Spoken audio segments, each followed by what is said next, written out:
Greetings, friend, entrepreneur, and fellow business builder. Marketing wizard Jim Ackerman here with another episode of Good, Bad, and Ugly Ads. This is the program where you're presented an ad specimen and you have some time to critique it.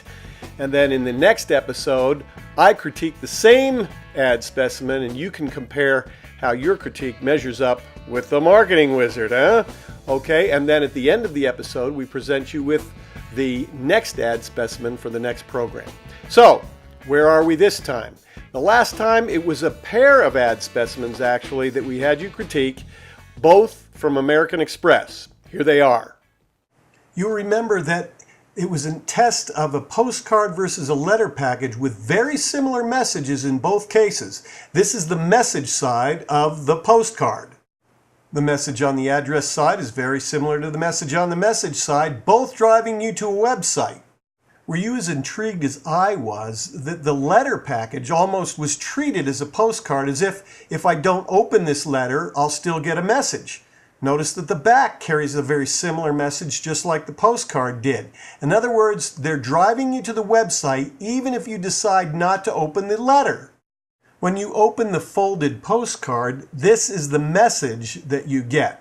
And we'll talk about the message, but take a look at the layout. A lot of reverse type. That's hard to read. My prediction is that's less effective. But it's a simple, straightforward message, again, driving you to the website for more. On the other hand, when you open the letter package, this is what you get. And there's a similarity here to the postcard in both the message and the layout. In fact, in spite of the fact that the layout is not in reverse type and is more in letter form. But the message itself is very similar. Very interesting. So what I believe we can safely conclude here is that American Express is primarily testing, can we do this by envelope package or is it better to do it by postcard package? Now let's look at the merits of both pieces on their own.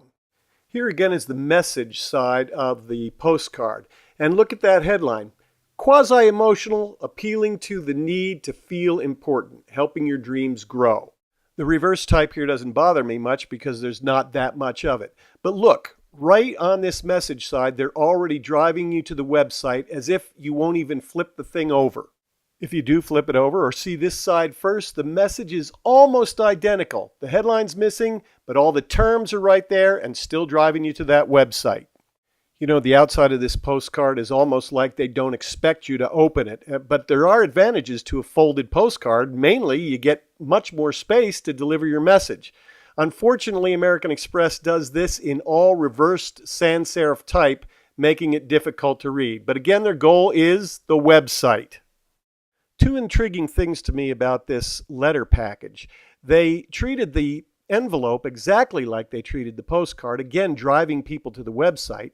But they also decided not to put the most emotional headline on the address side of the envelope. Instead, they put it on the back. Don't you agree with me that my reason for saving just started kindergarten is far more emotionally compelling than just an interest rate in terms? Now, as you look at this letter that came in a number 10 envelope, and you may have to stop the video to really examine it word for word, you'll notice that it is personalized, but you'll also notice that it's very short. Not a lot of detail, not a lot of benefits. They give you two options to respond. Go to the website or call the toll-free number. I got to tell you, this whole thing worries me a little bit. It's like American Express has kind of thrown their hands up in the air and said, you know, we can't get anybody to read anything in the mail anymore, so we're just going to de facto send them to the website or do whatever we can to send them to the website because that's where the real action is taking place. The reason why this worries me is that American Express does a lot of marketing and a lot of testing of many different things, and if this is the kind of thing that they're looking at and testing, there's probably a message in it for the rest of us. In other words, the idea of sending a mail piece that is designed to send people directly to the website is probably a good idea for you to test in your marketing as well. There are some flaws in this one, but give American Express credit for testing and working to find something that works in a very difficult economy. I call it good. That's my verdict. Now let's take a look at the next specimen for the next episode. Something else that came to my mail, a lumpy package. Here's what it looks like. Well, time to take a look at the mail. Yep, bill, little catalog, Valpak. And how about this? A lumpy package. You ever get one of those in the mail?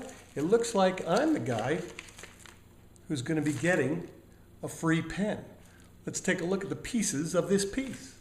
By the way, can you see the dimension of that? Looks like there might actually be more than one pen in there. They're showing me 5 or 6 pens here. It's lumpy all the way across. There's a couple of pens there. Let's see what kind of free goodies I'm getting. So we slide it open, and that little piece of paper stays with the package. And here is the rest of the package. We open it up, and surprise, surprise, we're not going to get 4 pens. We're only going to get 1. Take a look at the way that's put together. Little plastic thing specifically designed to make it look like there might be more inside than what there really is.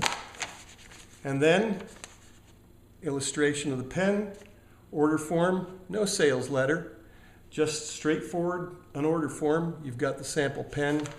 What are you going to do with it?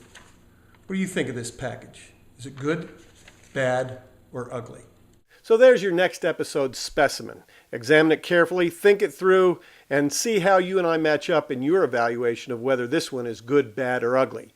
Meanwhile, go ahead and subscribe to my channel, leave your comments below, and don't forget to enter our contest. The more people you refer to become subscribers to either the Good, Bad, and Ugly channel or Marketing Speaker Jim A., the greater your chance of winning. And what could you win? Well, anything from an audio CD set all the way up to a $7,200 coaching program. Here are all the rules and details on the contest, and I'll see you next time on another episode of Good, Bad, and Ugly Ads, where we help you get more customers who will pay you more money more often, the fastest, easiest, most cost-effective ways possible.